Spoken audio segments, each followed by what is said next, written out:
Hello, BookTube, and we're back, and we're here to discuss our classics still relevant. Yes, they are. Goodbye, BookTube. That was it. I concur. Thanks for watching. I was tempted to do that in one of my videos. It's like, yes, they are. Thank you, BookTube. Yeah. Would have been funny, actually, I suppose, if we had done that. At least I know you've gone live because I've got the notification through. So Yeah, I just got mine saying I'm live. Yeah, now live on your channel.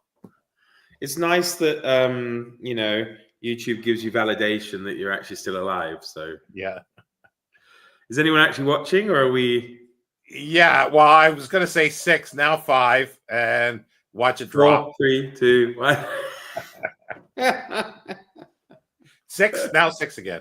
6 again, eh? Mm-hmm. So, hey, guess who's here? Oh yeah, Summer. Summer. Hey. So, what brought this about, Sean? Well, I watched Steve Donahue's video, which was in a response to somebody else's, which I haven't had time to see yet. And then I just mentioned it to you. I can tell you actually because I just had it open. Sorry about that. It was the original video put out by Kevin Towle Reads. Yeah, so there you go. I haven't watched it, but it just, and then like I was talking to you about it, and you just sent me a message saying, "Do you want to go live to discuss it?" So because I was going to do the video of saying our thank you, goodbye. Yeah. Yeah. So, well, yeah. I mean, I say I didn't have time to watch all of Steve's video. What was his general perspective then? Was he thinking that classics are relevant or irrelevant? Yeah, he definitely says they are, but it's I guess he went a long time, defining the word classic and what relevance is, because like, is it relevant for your life? And he's saying, it shouldn't be just specifically relevant for your life. Yeah. And then he went to talk about classics is another term for books that I think is as contentious as SF, sci-fi, and science fiction. That's it's that much. Well, what does it mean to you? Classics? Yeah. Originally, like Steve said, originally it meant to me Greek and Roman classics, and everything else I just thought of as literature.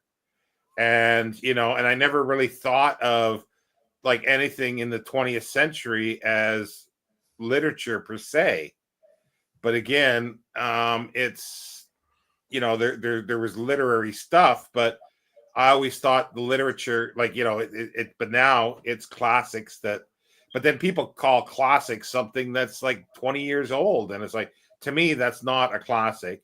It's like films, there has to be an age, and there's a period of see, this is the other thing that there you can I think you can define classics as a period as well, like Greek and Roman classics, but in other things, like with science fiction, modern science fiction has always been around since 1926. So you can't, it's still going to take time, generations to work its way through, but you can define or try to define a classical period. And it doesn't mean everything in it is going to be, I don't think, classic, but it's a period. I think that's the problem, though, in some ways. Maybe you and Steve, of course, are stuck in the 18th and 19th centuries when before the bulk of what we call classics today were written. So for you guys, Greek and Roman stuff are the classics. I mean, I agree. I agreed with Steve. I saw this part of the video that yes, when you talk about classics, it's the name of a course at university where you read, Homer and whoever else, right? Antigone. Stuff. What was the one I messed up with? Aristophanes. That's it. Yeah, Aristophanes. And Thucydides. Yeah. And yes, right. That is classics. Hey, Farah. But I think That's like the name of the course.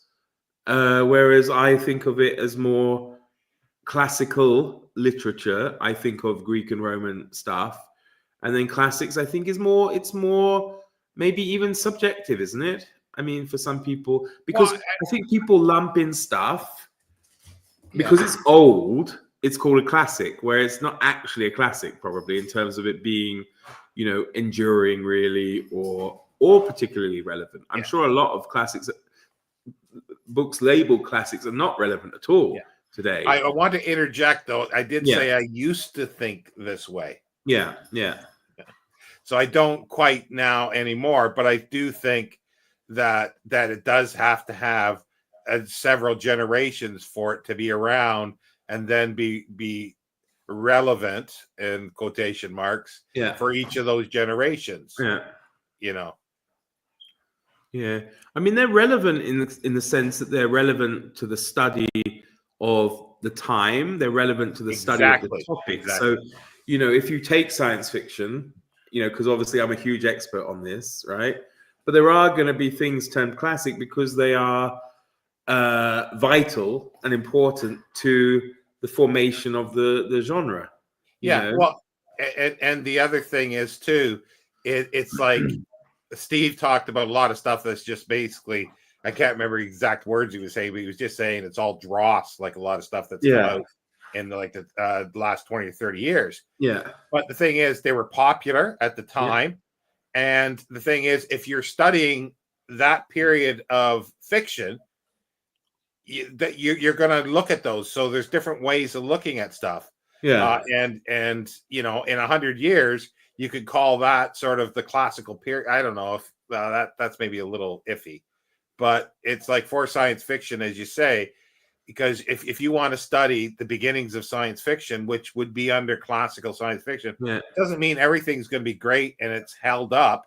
No, held up through time, and the same is fiction, because there's a lot of stuff that isn't in the canon called classic literature, but it's still interesting. Yeah. Ariane's here. Hello. I think Joseph was there before. I don't know if we brought that up.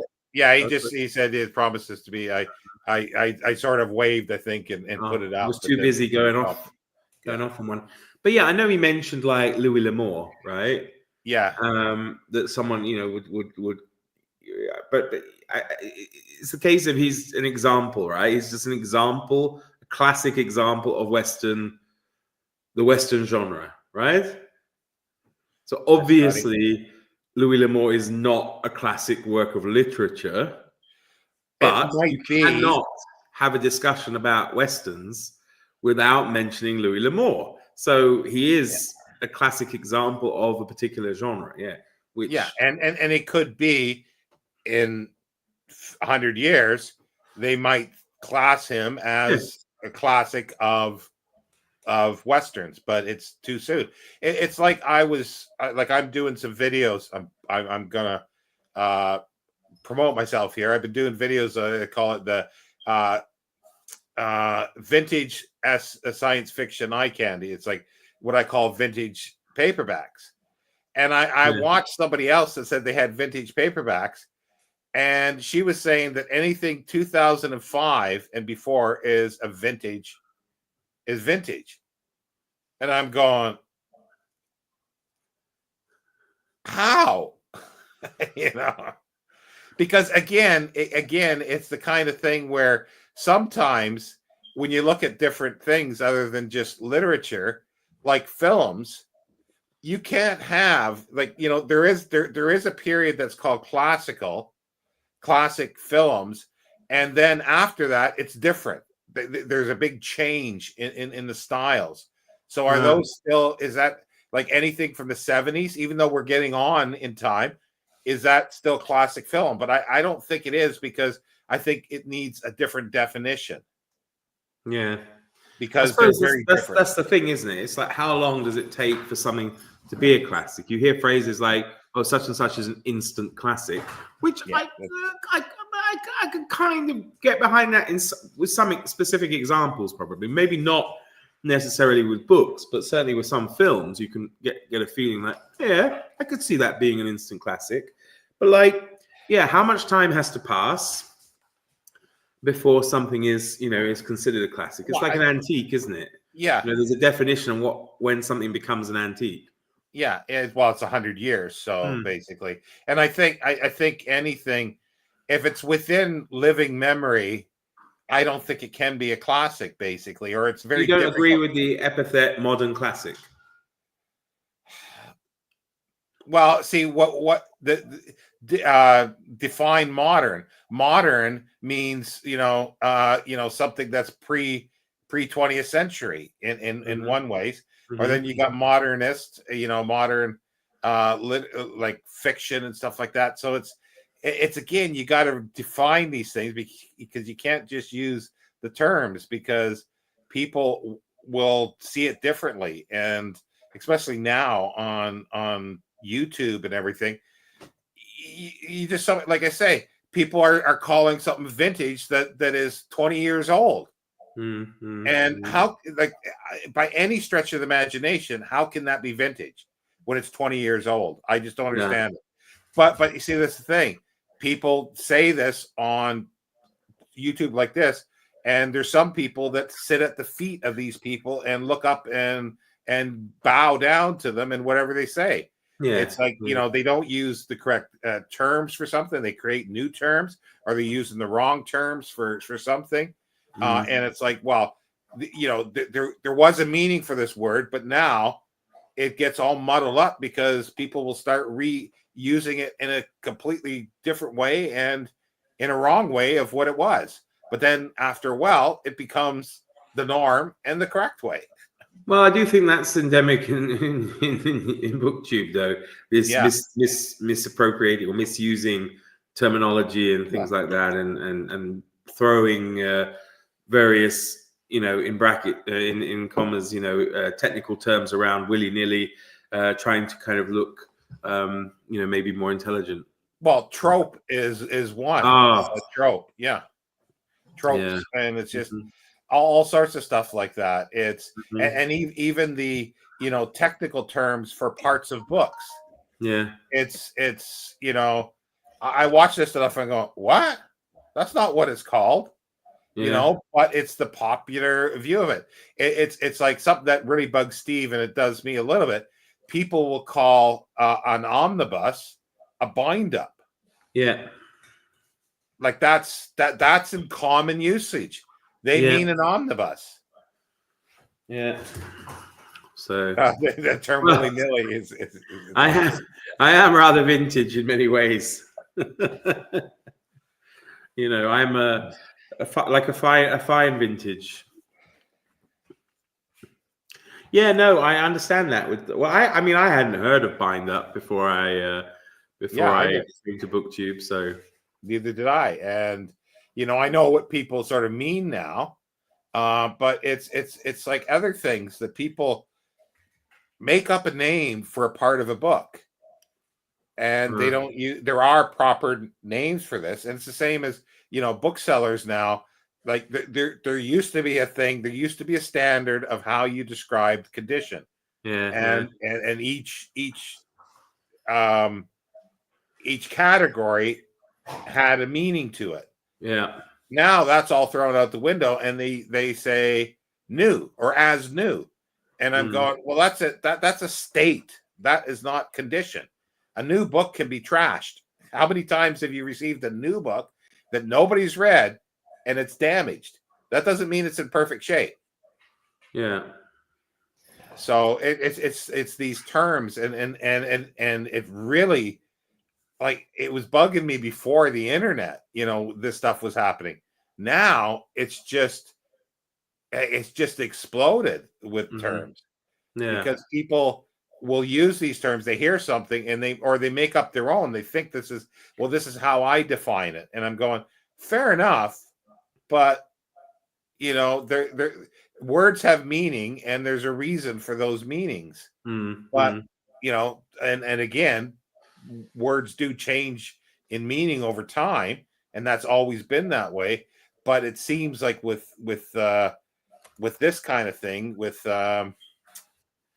YouTube and everything like that, social media, it's like it changes every day, and it's just there'll be a group that uses it one way, and then they use it another way. So I always have to sometimes say, well, what do you mean by that?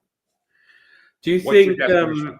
Do you think there's like a, if some of these classic, classic authors were alive today, or could come back and see how their work is viewed as a classic, do you think some of them would be really surprised? I mean, flattered, of course, but Yeah. would be really surprised? I think so. Yeah, I think some would be. Yeah, because there was one. I remember when I'll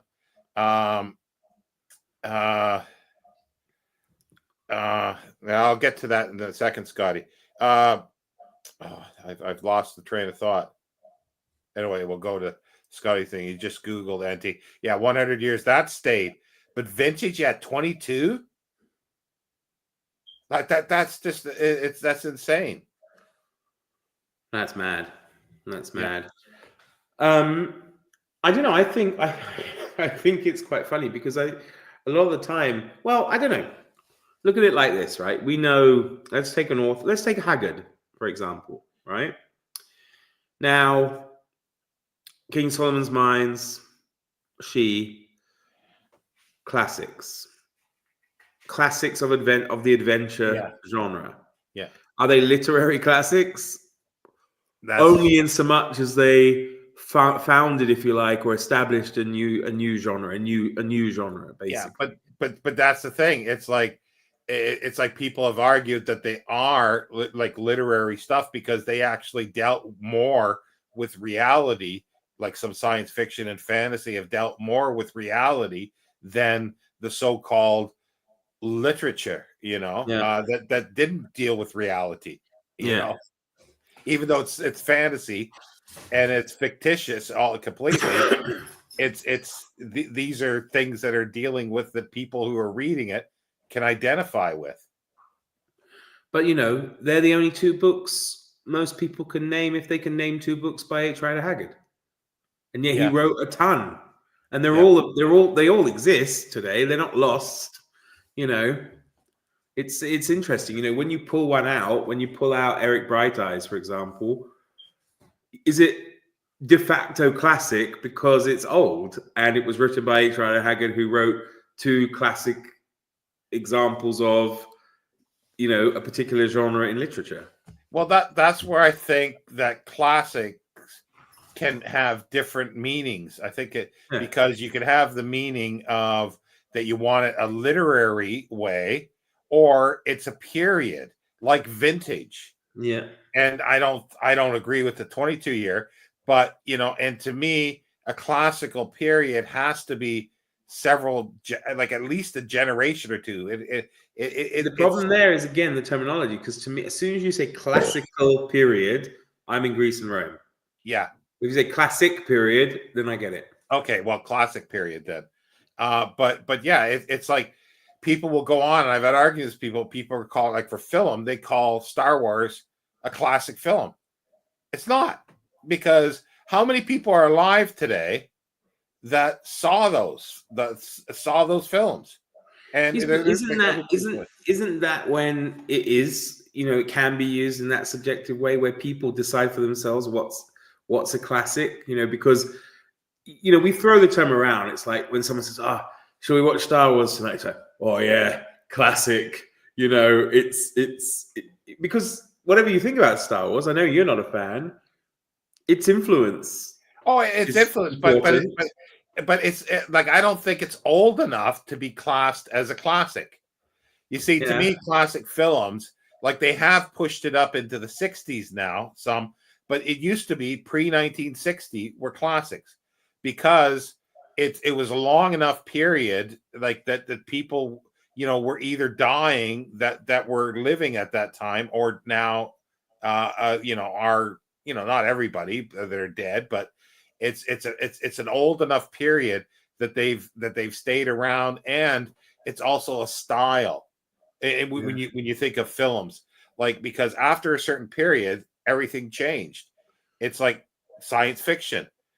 Like, I can't see how you can call at this point, the new wave stuff that's sort of, in the late 60s and early 70s, classic science fiction, because it's not old enough yet. There has to be a different word for it, I think. Yeah. But then it becomes very difficult because it's like you're splitting up. You're making splits for everything. Yeah. Kellyan, these postmodernists don't change the meaning of words. They change the cultural context of the meaning of words. So good becomes a Western religious fast code word for white cultural good. I'm not sure I understand exactly all that, but I do understand that that you change the context. But I don't know if all postmodernists do that. I mean, I was thinking about some of the things that go into to making it. I mean, I guess you could look at themes, obviously, across classics is important. Themes that can be considered, enduring or timeless, right? Because See, it's this is where in sense of its relevance today, Yeah. at least. So if we maybe move on from trying to like discuss what a classic is, but in terms of the relevance, I think that's one point that has to be considered as being important. that's where Steve was saying that that's not necessary. I didn't quite understand what he was going at there fully about the relevance part, because like he did say that you should not think of a book as a classic because it's relevant to your life, in the sense that, oh, this character reminds me of somebody I went to school with. No, but I think you should think of it in terms of the human experience. Yeah, and I think he had a problem with that a little bit, because he thought that was pompous or something like that. I think, if I understood him correctly. Well, I don't know, because I mean, how would you then go on to this to think if something's relevant if it isn't actually relevant, not to you as an individual, but to you as a human being? Well, Then it wouldn't be. Then the answer would be no. They're not relevant because you don't care. Yeah, because, well, the thing is, like, I sort of think that you could say one way is that classical literature or literature should be something that is timeless. So whatever themes they're talking about are still relevant today. Yeah. If it's relevant for the time, it's a different mode. It's a different way of looking at things. It still doesn't mean it's not a classic, but it's different. Well, I mean, look, take, if you think of human experiences of love, well, like Les Miserables, all morality, this kind of thing, it's the same across the board. The way we might engage with those themes has maybe changed, but we all still think about or have thought about love.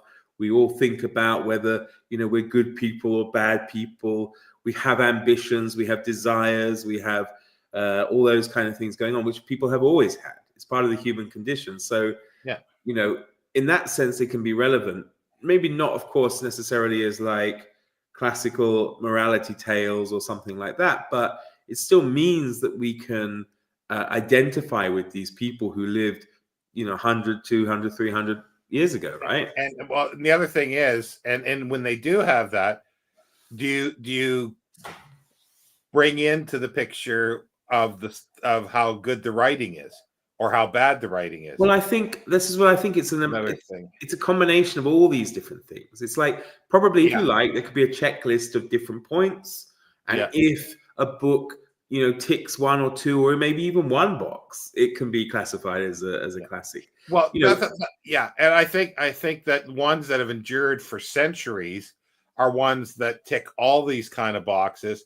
That the style of writing, the writing, the quality, and things like that. But also, too, you can fall into a pitfall, because you sometimes get people that think that the few people have decided this is a classic and this is a part of the canon, where there's something else that's just as good or possibly better, but because they didn't have the right handshakes and they didn't go to the right schools, you don't get a look in. Yeah. Let's just get some comments here. Joseph D. For science fiction, I consider War of the Worlds as a classic and Dune as a modern classic. However, however many years modern classic need to be. Yeah. Okay. Yeah. That kind of makes sense. That makes sense. It's like, and I think Dune will wind up being a classic. Yeah. But yeah, I guess you asked me, Mark, about modern classics, and it's like, yeah, so that defines it in a very good way, I think, because it is far enough away as well when it was written. So it's now like almost 60 years, or it is 60 years since it was written. So give me an example then, right? Now, obviously, we're saying that Joseph is saying Dune is a modern classic, right? Yeah. Now he's saying it's a modern classic. Oh, he's saying for science fiction. So he's saying it's a modern classic of science fiction, not a modern classic work of. But it's seminal work, isn't it? I mean, it is something that. Well, that's the thing, and you could and see, this is the thing. This is where genre novels and writing can bleed into other ones and call literary. And like, this is the thing. There are some things that are that could be held up to I think even better writing than George Orwell. I think he's like it's much better written than George Orwell's novels. But George Orwell is considered a modern classic. His Well, I remember Steve saying once that the writing making judgments on how well or not something's written can never be subjective, right? Because it's either right or it's wrong in terms of like the grammar, I suppose, and this kind of stuff. But the style can certainly be, I think, whether it appeals to you or not, right?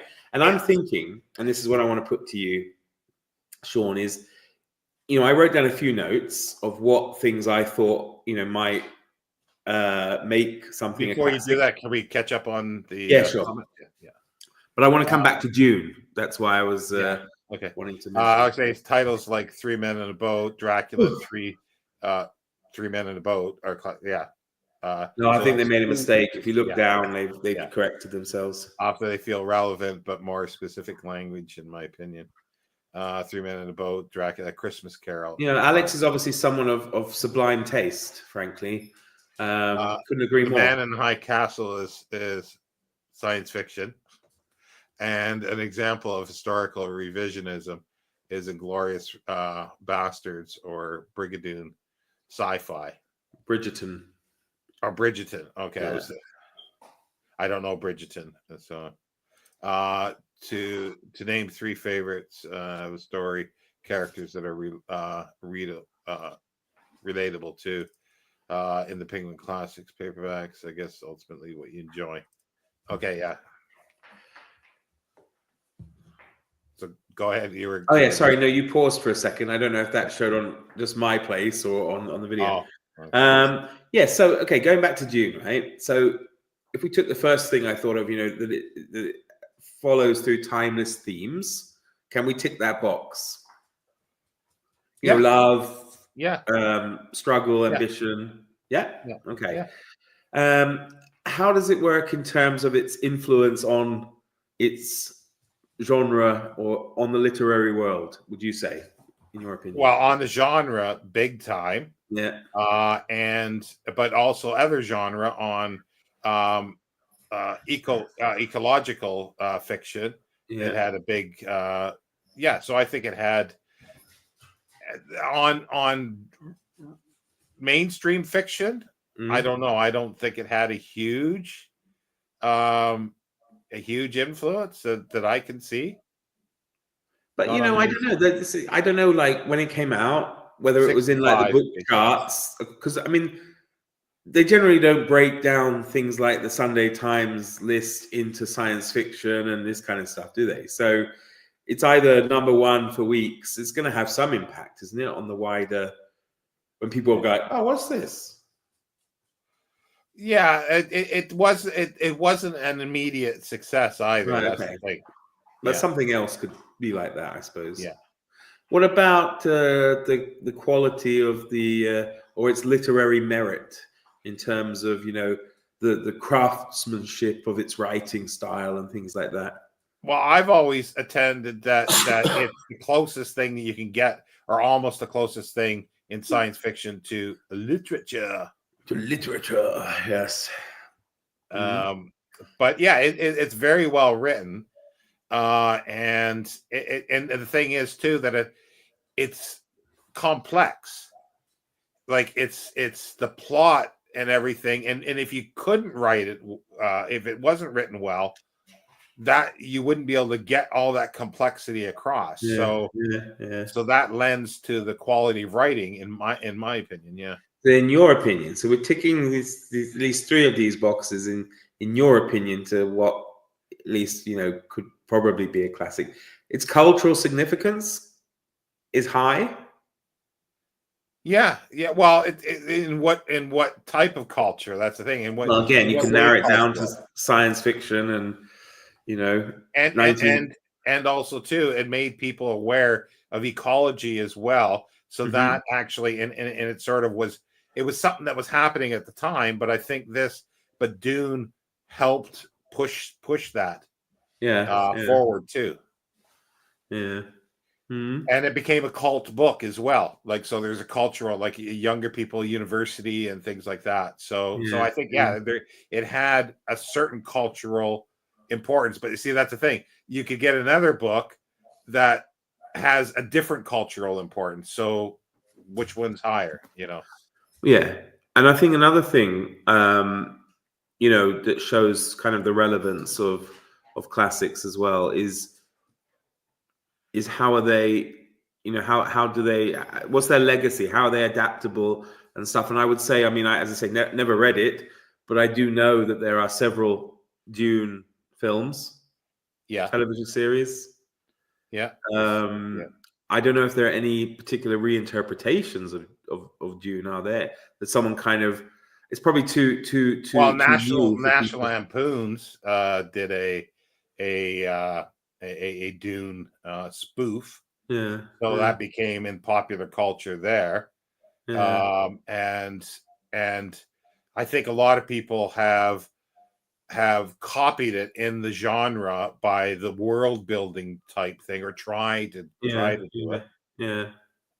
And it's referred to in almost everything, whether you like it or not. You can't, you basically when you deal with science fiction, you can't just dismiss Dune, whether you like it or not. You can't dismiss it because it's important. And that, I think, is an important thing too. Like, you may hate Shakespeare, but you can't dismiss him. No, you can't. I think that becomes a huge thing when it comes. I'm not comparing Frank Herbert's writing to Shakespeare. I think it's a big thing when it comes to looking at the relevance of these works, because if we're still making movies, if we're still making films about them, if we're still packing out theaters with Shakespeare's works or reinterpretations of it, it's the same with Jane Austen. You take Emma, the book, I haven't read it yet though, but I know the film, the 1990 whatever it was film, Clueless. Yeah, but I Jane Austen should be canceled because her family made money from slavery. So I don't believe that they should be read anymore. They should be expunged from the English language. So you're boycotting Jane Austen July, are you? Well, it's just that people use these reasons to cancel other people. So why shouldn't she be canceled? No, if people go down those routes, then I agree. You open the door. They did, yeah, exactly. But I think. Sorry, Scotty saying here in Star Trek Beyond, sabotaged by the Beastie Boys was considered classic. Yeah, I do see that in things that see. This is the thing.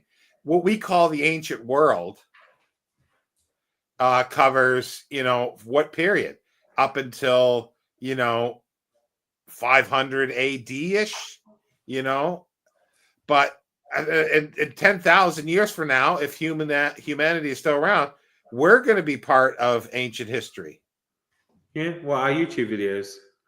Yeah. Yeah.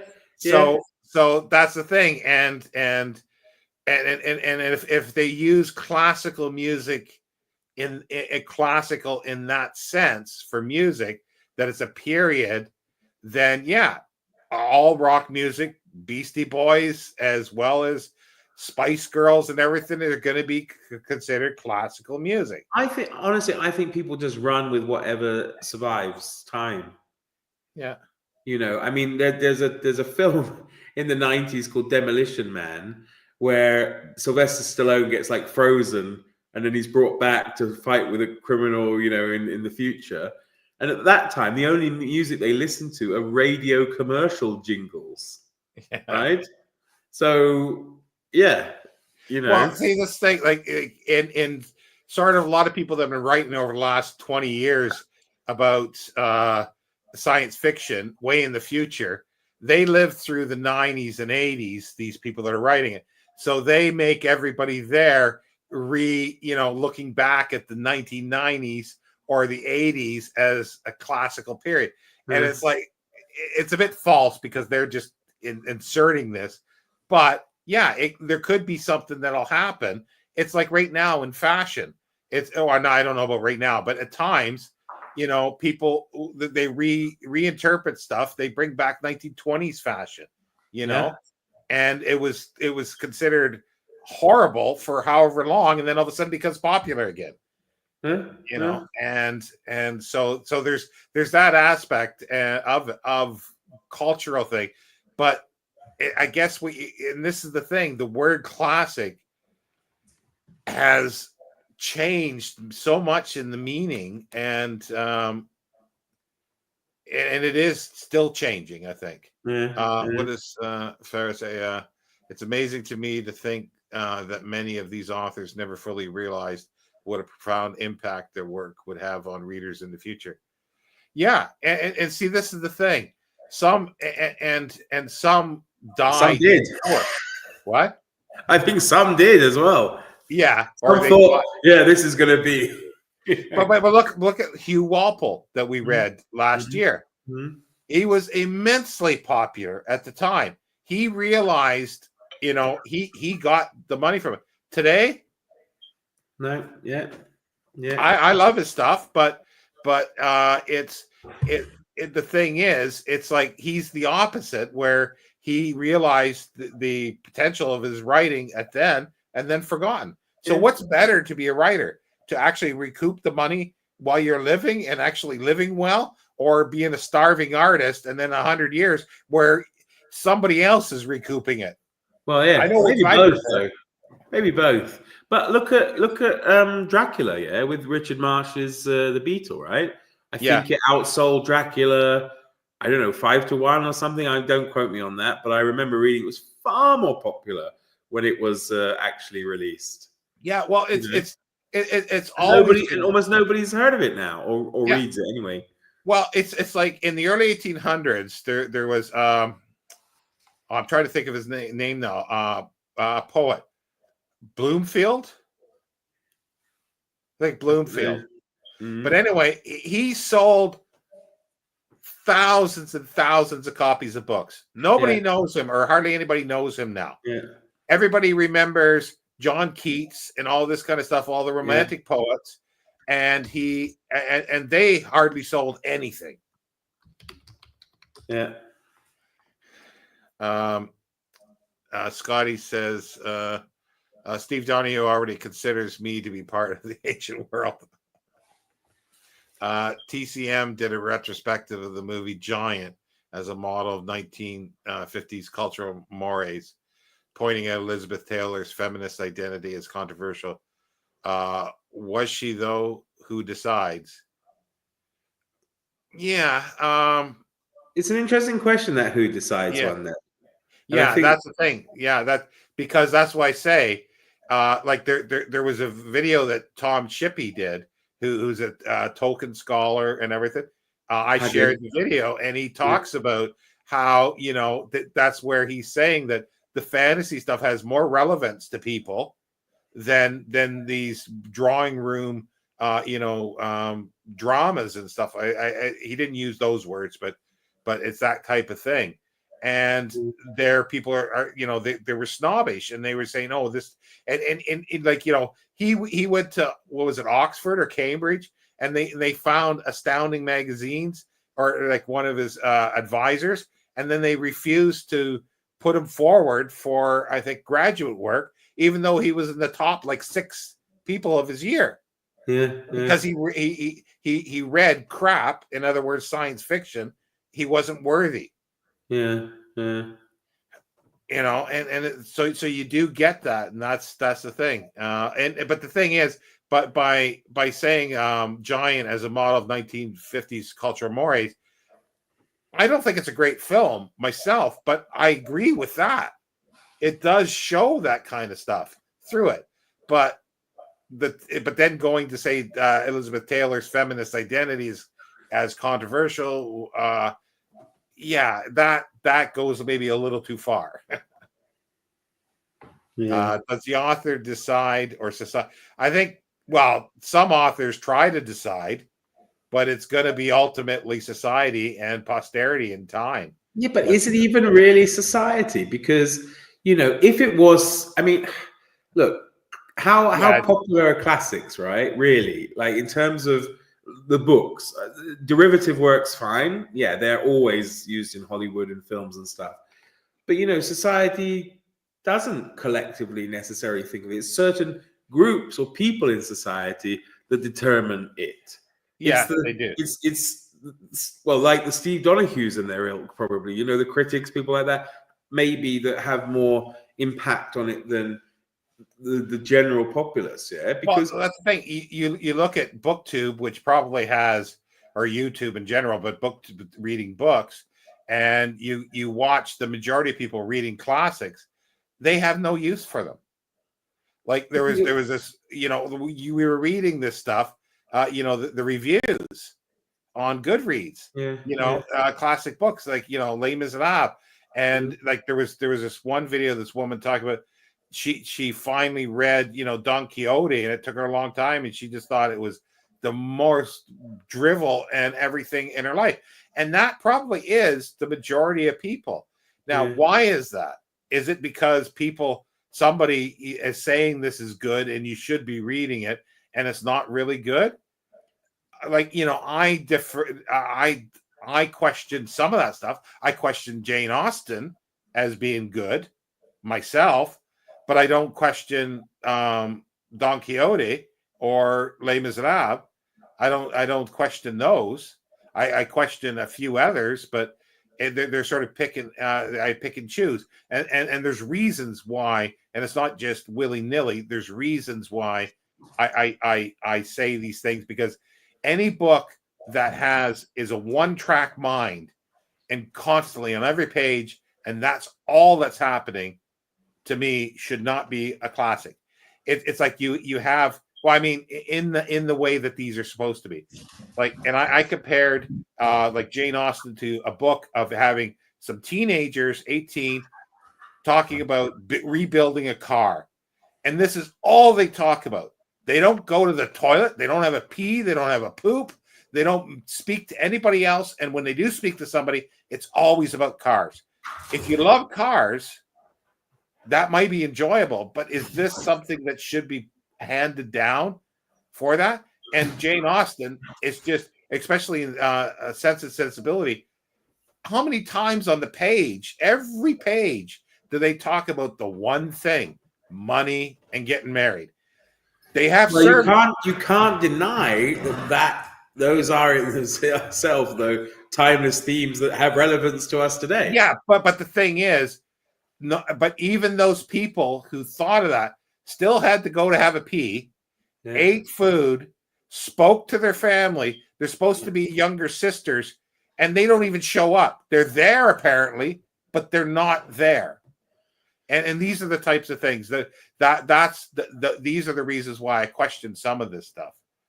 I mean, maybe we should just say that whoever decides what's a classic is Penguin and Oxford. Well, because the way I'm thinking of this is because when you watch BookTube, right, I think you can get the wrong idea about maybe how many classics are out there, because generally speaking, it's on a cycle. Yeah. It's always Middlemarch, it's always Pride and Prejudice, it's always Les Miserables, but it's not actually always Les Miserables, but you know what I mean? But some of them, there Yeah. seem to be always people talking about the same ones time and time Yeah. and time again. Now, are they more classic than something else because it's kind of like, the pools become small and people are saying, okay, read this, read that. Obviously, we were talking about it before. Obviously, Penguin thinks Honoré de Balzac is a classic author, and his works, a Yeah. lot of them are classics, right? But how many people are you going to see on BookTube reading that? Or at least that maybe we're just in the wrong place, but do you see that many people reading it? No. No. There's a few, but yeah, not too many. Yeah. There's, it's there are certain authors that they don't get much of a look at. Dickens is always being read. Yep. And you compare Balzac. Well, see, this is the thing. It's a translation, but for themes, I guess, and everything like that, Balzac and Zola are to me like heads and shoulders above Yeah. Dickens. But I still like Dickens. That's the thing. Yeah. But see, the thing is, Dickens was just throwaway literature at the time. It was just popular literature. I think I said that in my video. I'm going to self-promote myself now about not being afraid to read classics. And one of the point that I made was it was the pop culture of the time. A lot of them, so they're not going to be beyond normal people really when you get down to the nitty gritty. That can be another. Yeah, I just wanted to think about. Yeah, he doesn't want to have it. But like I was using an absurd thing of saying that there's nothing else that they talk about. They don't go for walks and talk about the scenery. They don't speak to their servants, which they do have. They don't speak to them about their cook of saying, "Oh, that was really good. Let's have this for supper on or tea for Sunday or Sunday lunch or Sunday brunch or whatever they want to call it." They don't do that, and but I was using the pooping and peeing as a thing to get people to. I've not read Sense and Sensibility. I don't know, but I would say they do some of the things you talk about. Excuse me, in Pride and Prejudice, at least. So. Yeah, Scotty's saying as far as maybe teachers are instrumental in deciding if something is classic. Doesn't need to be influential enough to be learned by the next generation of artists, writers, etc. Like teachers, like I wouldn't like. Okay, university, yes, I would think, but not sort of high school teachers. But I that's probably what you mean is more of the university level, because I don't think high school teachers set the trend for anything. They're just following. They're just following what there is. It's the university ones and the higher literary critics are the ones that I think set this up, and they're the ones that decide this. And it usually is from a very, very stuffy point of view and very enclosed point of view. But some of the stuff is good. Like I think some of the stuff, and that's why I'm saying, just because it's classic doesn't mean that you're going to enjoy it, and it's well, that's good. it. Because if something being a classic was down to it being popular, then a large number of books and authors. You remember when we drew up that list of 100 names of what we call forgotten authors or whatever, would be there because they're far more accessible and easier to read than a huge number of things that people are trying to push. Push on. Well, I was doing for a while a series of forgotten poets, like on for Poetry Thursday, and one that somebody it keeps getting looked at, which is interesting, is Andrew Lang, and somebody was saying, no, he's not forgotten. I'm reading him now. Yeah, but you're one out of how many? It's great that you are, but how many people read Andrew Lang or even knew he wrote poetry? Or essays. I didn't know he wrote the fairy books until probably about a decade or 15 years ago. I knew him as a poet and as an essayist. Yeah. That's how I knew him. Yeah, but of course, it's the fairy books that are his enduring legacy, though. Exactly. But you see, I didn't know that because I never saw them. That's the thing. And because this is the thing, and that's the other thing. How do you know this stuff unless you speak to somebody and have, conversations and somebody guide you through?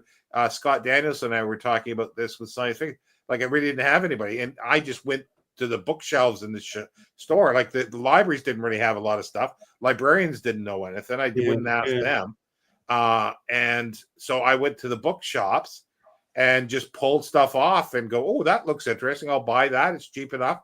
I'll buy that. And then you find a writer you like and you try to find everything. But I only had what I could get my hands on. Yeah. And I didn't have the internet and everything now that, oh, this is an author I heard of. Let's look to see what other people are saying. Yeah.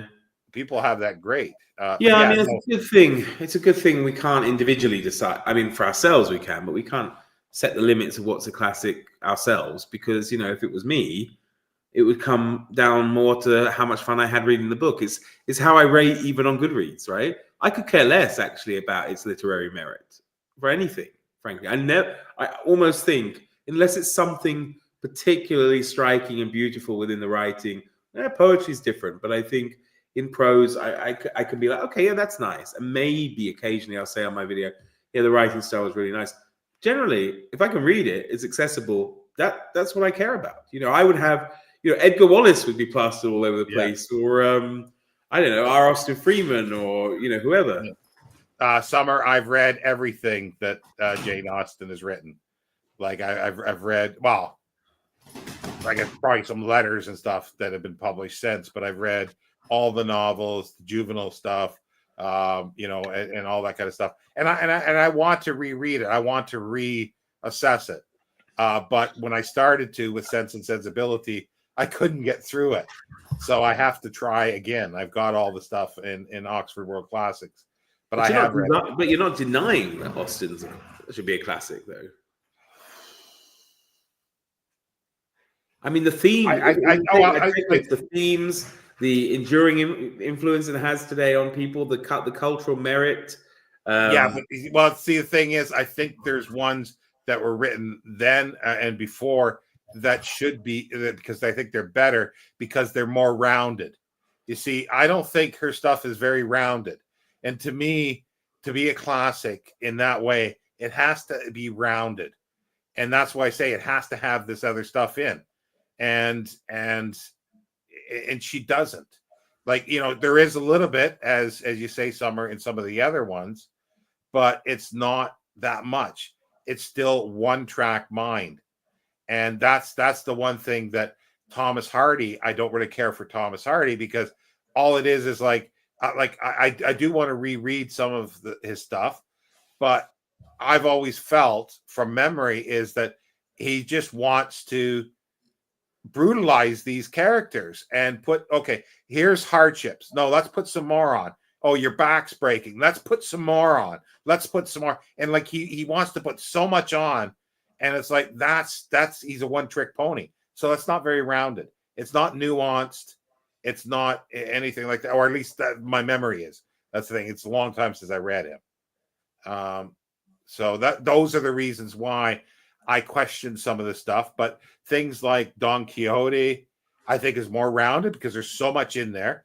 Balzac is so rounded. Zola, like, he goes from basically almost pornographic to political with money and everything. Like, it's very rounded. And to me, that's what I like in something. I like something that's rounded. And then there will be times that I like something that's specific. Like if you get a character that just collects books and that's all they're talking about, books, I might love that, but I can understand nobody else liking it, and I wouldn't call that as something that everybody should read. Hence the term classically trained. Could be writing, art, music, anything, but becomes classic due to a level of importance to a medium. Yeah, like, that's the thing. It's like, I think there's so many definitions of what classic is, and I agree with that. And I agree with everything that we said of what a classic should be. But some of them are mutually exclusive. Like some of them are contradictory to each other, and some of them work together. So how do you decide which is a classic? Because you could, like, using this checklist, you could probably find something that fits all this stuff, and even the stuff that I'm saying that's rounded, but it's a pile of crap for writing. It's just not well written. So even the title of the topic, are classics still relevant? Is that saying that it's all or nothing then? Would you say, though, that there are classics that are completely irrelevant and therefore are they not classics anymore? Are there works that aren't classics but are completely irrelevant but written 300 years ago? Or are they still classics by virtue of being written 300 years ago and still being relevant? So that's what it seems like. It's like there's a certain group that they decide, and they're in their ivory towers, and they decide what is this. And sometimes those people who did this have never lived properly. They've never been outside of the ivory tower, so they haven't experienced life. So how can they do this? So somebody who has been a dock worker all their lives has more probably life experience, so their views of what a classic or something they like could be a lot better, but it could be something like Dan Brown for them, and it's like, is their opinions invalidated because Dan Brown isn't a wordsmith? I'm just asking these questions. No, I get you, and it's but the same way, like Shakespeare, every single thing he did is considered a classic, but is it though? I don't know. I am just putting it out there. I mean, you take the whole body of work of someone, and it's almost just because the name's on it, you could say that it's. Well, that's the thing. Like, could they have? Like, I kind of think that if they would have took another writer at the time, maybe John Ford. Yes, John Ford, not the director, but John Ford, the playwright. And if they would have done the same thing and promoted through time, Shakespeare would be forgotten, and John Ford would be in the place of Shakespeare. And I really think that has happened, and that can happen. And because it's a small group of people, because I'm sure Steve Donahue and others would deny that kind of thing, because they said the quality is there. But it's like, what is quality? Because they've defined the quality, and Shakespeare defines the quality that follows after. But it was John Ford, then it's different from Shakespeare. So therefore, that becomes the gold standard of that.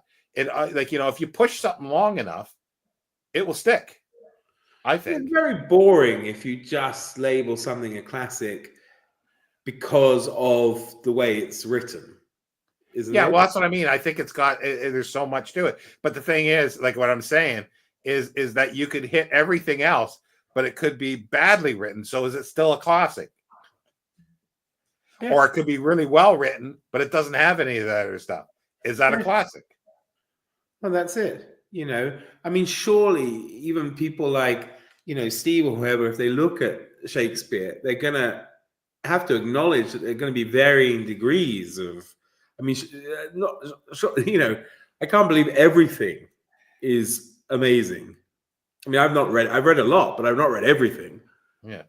Well, there's ones that I don't really care for, and I haven't read them all either. I do like Macbeth, and there is not so much maybe what's written in it. It's because of the adaptations of it. Yeah. Especially Orson Welles' Macbeth.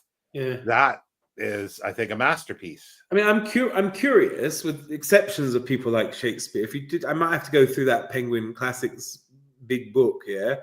But I'm curious, like, how many books by a single author work their way into being, what is called a classic, and why those and not others, right? So, like, if you take someone who wrote a lot, well, going back to Haggard, for example, right? Yeah. You've got 2 books out of 80-something books, maybe 85 novels, something like that, 75, 85 novels. And only 2 of them are really remembered. Yeah. Really thought of. And okay, I mean that's quite a lot to write to have only maybe two that are considered, and certainly even not for their literary merit, but are considered good and classics. But like, Yeah. you know, it's fascinating to me how how we come to this. Yeah. You know, Like, body of yeah, work of some authors. yeah. I just want to catch. There's quite a few Yeah, comments here. Like Summer, you're saying, yeah, he does like suffering, and to me, that's his one trick pony, and it's like, and because of that, it's too much. Like, there's a lot of suffering in other books, like in Les Miserables, you know.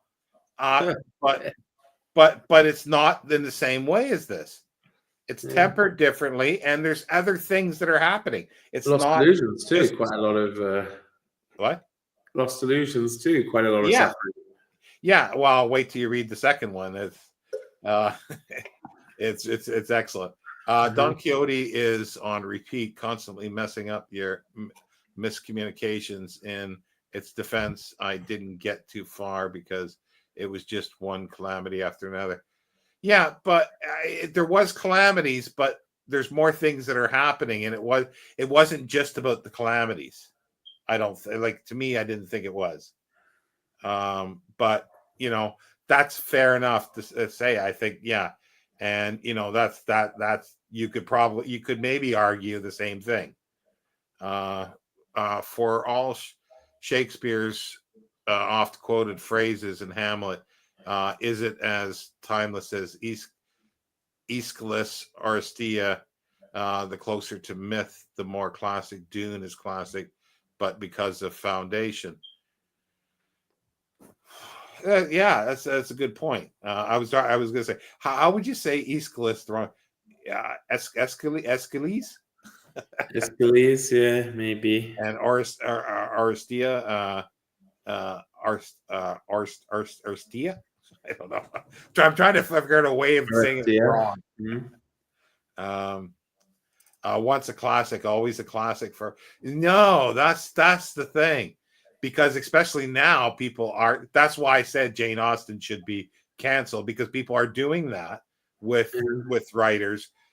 Because Rudyard Kipling was considered literature and very popular, but now he's on the outs. I still read him. Yeah, so do I. But what I mean is, so therefore it's not. And then other things like John Galsworthy was considered really great, and again, he was considered literature, and I think a classic, a modern classic. I don't know if Hugh Walpole got that far, but definitely Galsworthy still remained fairly relevant. It's not that long ago there was an adaptation again on ITV or BBC. Oh yeah, but he's like the price of books as well for collectors just plummeted. What did he do? What? What did Galsworthy do that cancelled him? No, not cancel. No, it's just like there was a time that his first editions were a lot of money. Oh, right, I see. In and out of popularity. Yeah. Can we all agree that Les Miserables is ultimate class? You see, I'm prejudiced with that, because I would say yes, because I think it has everything in it. I think it has everything, and with spades, for what I would call a classic. Well, the funny thing is, we can't judge Les Miserables, at least on its literary merit. In that respect. Because that's translation. So we have no idea. Could be absolute rubbish. The Victor Hugo version. But when I read it last year in April, Greg was in another group, and what's her name from Books and Bookends? Elizabeth.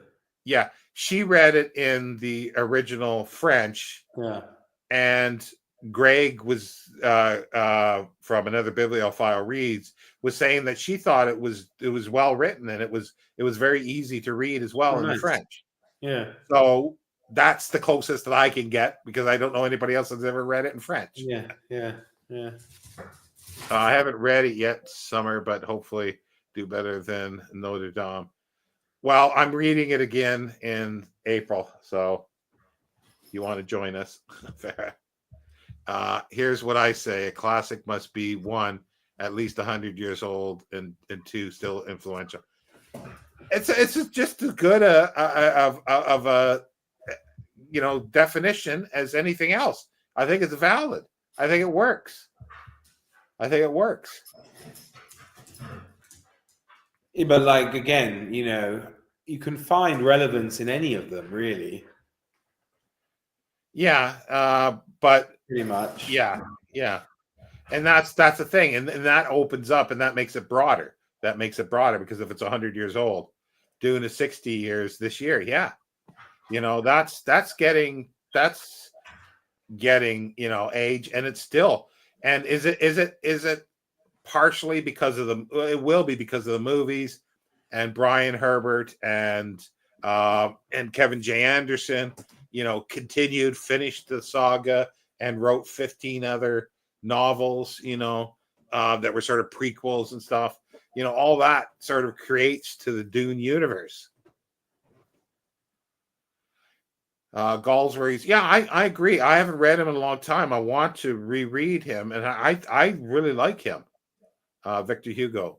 It was about Les Mis. Oh, right. Okay. Are you rereading Les? Yeah, I think you are, Mark, aren't you? Probably, yeah. Are you going to do the Julia Rose translation? I'm going to try to get hold of it. Yeah. I also think it's important as a reader to know it's okay if you don't like a particular classic, that many do. It's all relative to each. Our life experiences, what captures us emotion. Yeah, but I think sometimes some people use that too much. Like sometimes I like, and I'm not belittling that, but it's like because like I say, I struggle with Jane Austen, and other people love it. Exactly what I was going to say. People want to string me up. It comes down to that. Exactly. I mean, look how offended Summer got. Like, I know she wasn't like seriously. Yeah. Offended, but you could tell she was overprotective of Austen there. Yeah. And, in a friendly way, of course, kind of, jumped out at you saying, what are you saying about my mate, Jane Austen? But that's why I'm now using the reason why I don't think she should be read is because her family lived off of slavery. So I'm just turning the woke thing. So they made money out of the slave trade. Mm-hmm. But, I think that happens a lot. There's an element of kind of cajoling and not bullying, but thuggery on BookTube sometimes when you come up with an unpopular opinion. If I made a video and said Middlemarch was the biggest pile of crap I've ever read, I would be inundated by people going, what the hell? It's the greatest book ever written. See, I've got to reread that again, and I've been wanting to. I've tried so many times over the last couple of years, and it just something has happened that I wasn't able to. I enjoyed it 30, 40 years ago when I read it, but I do want to reread it to see what I think now, because it's like I think I've matured as a reader and I know a lot more about things. And will I see it in the same light? It's like Notre Dame. I didn't like it as much on the second read as I did on the first read, and the same as Vanity Fair.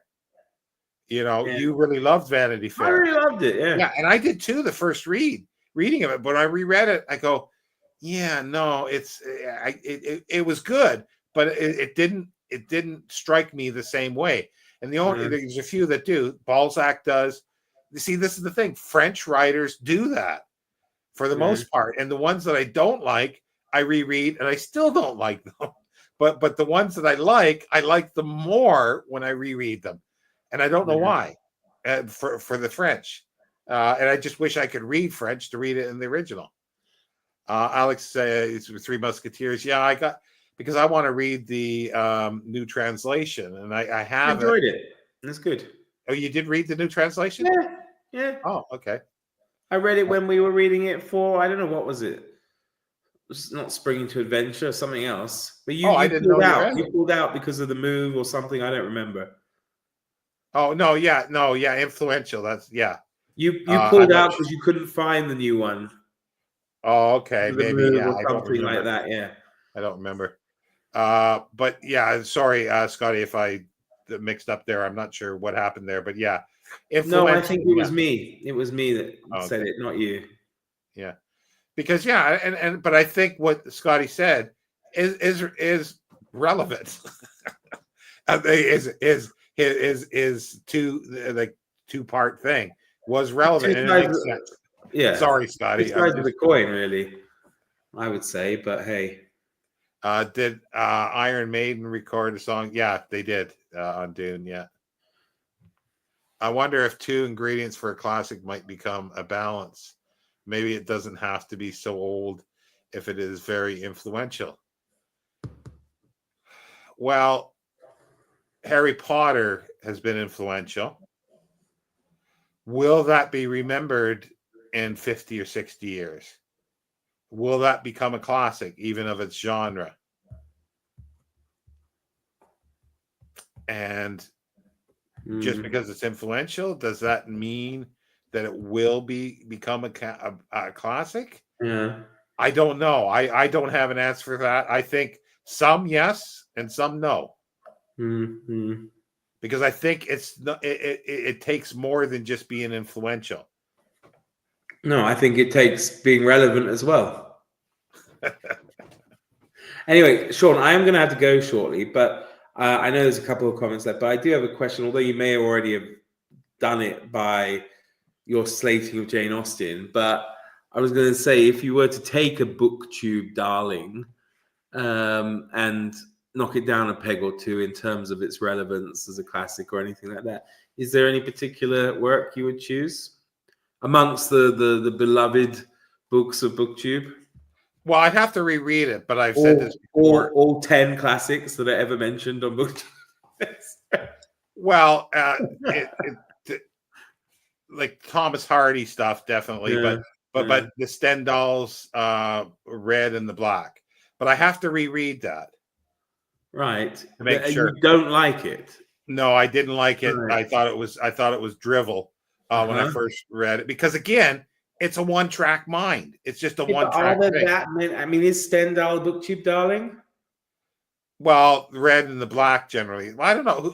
Name some booktube darlings because I can't. Middlemarch. Well, I liked it. So when I first read it, obviously Austen, the Brontes. I hated Wuthering Heights, but I do want to read that again.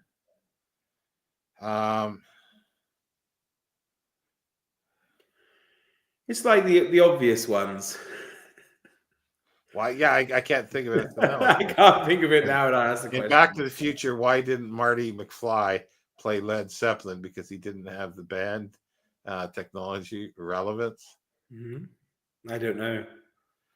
Because the writers probably may not have. They liked something else. They might not have had the rights to play it, right? Exactly. So, yeah. I got to run. Thanks, Scotty. Yeah, I've got to run too. I'm afraid. I've got to take out my little guy.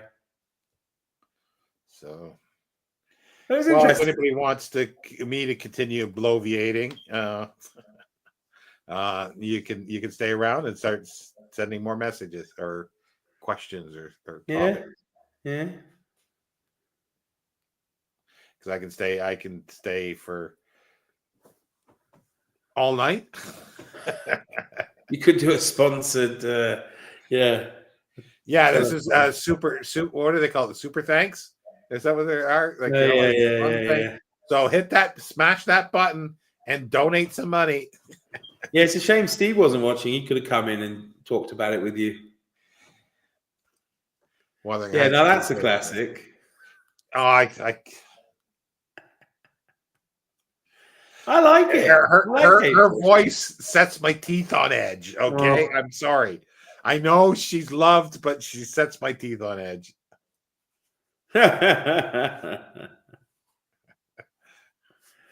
Oh dear. Yeah. Well, maybe have a few drinks and it'll pass.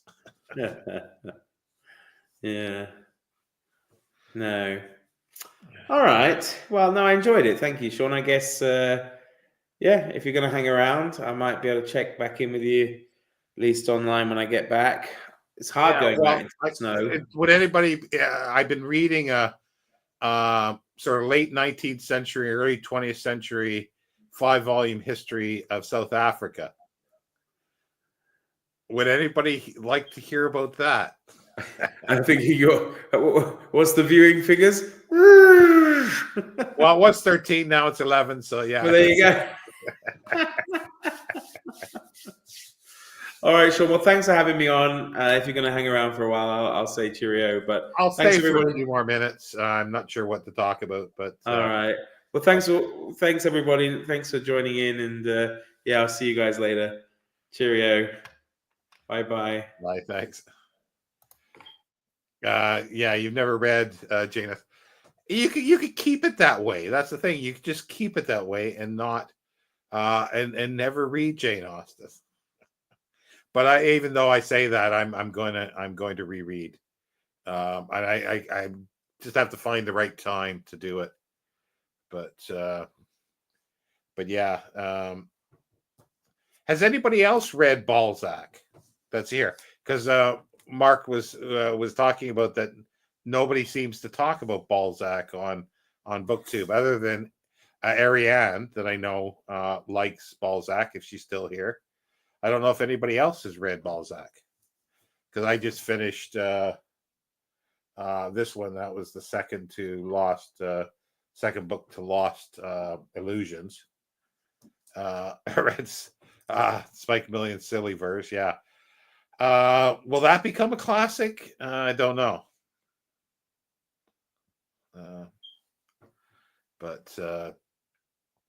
But yeah, I just was curious to see if anybody else has read Balzac, Honor to Balzac. Well, that's fine. Like, I have no problem with that. Like, it's people that like it. I just, like, again, it's like, I don't think I have to like it, and I think I have some valid reasons why I don't like it. It's not just that I don't like it. It's because, and I don't think some of these, oh my, you've never heard of Balzac before, or before YouTube. See, again, this is how I find, I found Balzac, I think, just in a bookshop pulling something off. I'm not sure what the first one I read. It would have been a Penguin. It could have even been Lost Illusions. Alex, a good place. Well, there's lots of places, but Old Goriot, Père Goriot, usually people say it's not very big. There's that one. I'm gonna reread this early next week, and to see if I like it better than I did the first read, after reading these ones. Yeah, and my favorite Balzac has to, let's get it up. My favorite Balzac has to be Lost Illusions. This is the second part to it, Lost Souls, because the one main character in Lost Illusion continues in this one, and these are my favorite. And the thing is, because it's part of almost 100 story. I'm not sure how many novels in total, but a whole bunch of short stories called the Le Comedie Humaine. And he wanted to write every aspect of French society, and culture. And they're interlinked, or at least characters are interlinked through it, but you don't need to really know that. But it's fun to follow that kind of stuff. You shouldn't pull your balls out.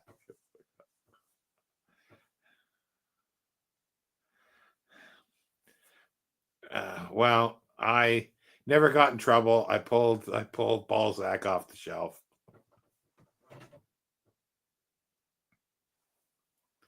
But yeah, I think it's the I would say Lost Illusions, and this one too. I'm definitely, I think this was the first time reading this one. And I've read about 25 or so novels, and a lot of them were old translations from the 19th century. And this is a brand new, or the newest translation of these. But he's written like I say, there's so much, but not a lot of it is translated in modern translation. There's sets that are usually late 19th century, early 20th century translations, and they kind of sanitize stuff because they would definitely sanitize things that are in here because French Society, because he talked. The other title for this is A Harlot High and Low, and he talks about prostitution, and it wasn't a big thing to a certain extent, and it was a legal thing in Paris. They prostitutes could be registered, so they know that they were legitimate prostitute, and it's talking about having mistresses, and like the wife's helping him with his mistress, getting a mistress for him, and women will have. Well, what does a man has a mistress? What does a woman have? Masters? I don't know. Anyway, so yeah, that's and to me these are classics. These are all classics. Or Balzac are classics. I know some people don't. A lover, yeah. I guess it's just a lover, yeah. But why does men have a special name? I guess for it. But like you say, the first the one. Yeah, I would say maybe Old Goriot would be one. Another one that would be good to start with is called The Black Sheep.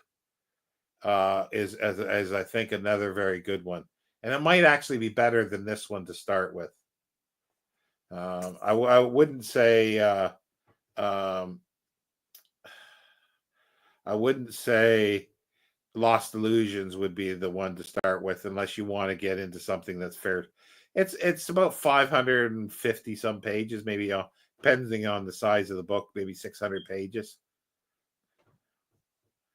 Yeah, let me know what you think because it's I remember it is good, but I want to read it now because the main one of the characters in there runs through like is really much in here, and I think it's one of the most evil, not most evil, but one of the funnest evil characters in literature. I think is the guy that's in here, and it doesn't um, French literature in general doesn't always have happy endings like other stuff. Um, it's like this one definitely does not really have well, it has a happy ending for the bad guy, but not for everybody else. Alex, well, it's also called sometimes it's called Pere Goriot, Pere, Pere Goriot. And it's been translated a lot of times as Old Goriot or Goriot or Father Goriot. Depends on the translation, but there's new translations with Penguin and Oxford World Classics. So that's kind of cool. Yeah, I don't know. Any other questions? I can stay for a little while longer. I'll probably go to up to an hour and a half, and then we'll get going. Other things, as I say, that I've been reading, reading the Simak books, and I just read the serialization of his first novel from 1939, and I'm going to read the novelized version of it from 1950.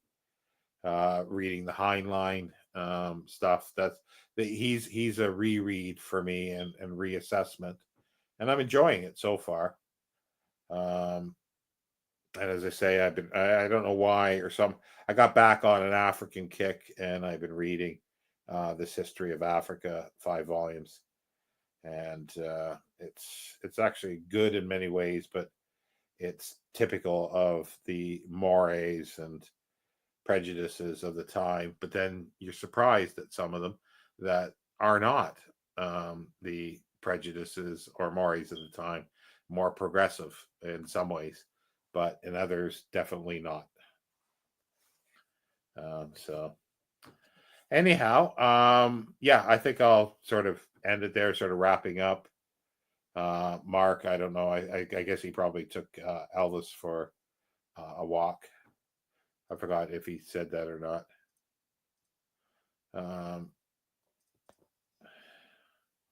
So yeah, so thanks everybody for coming along, and if any, we're going to be doing the Heinlein short story collection, The Menace from Earth, on Saturday.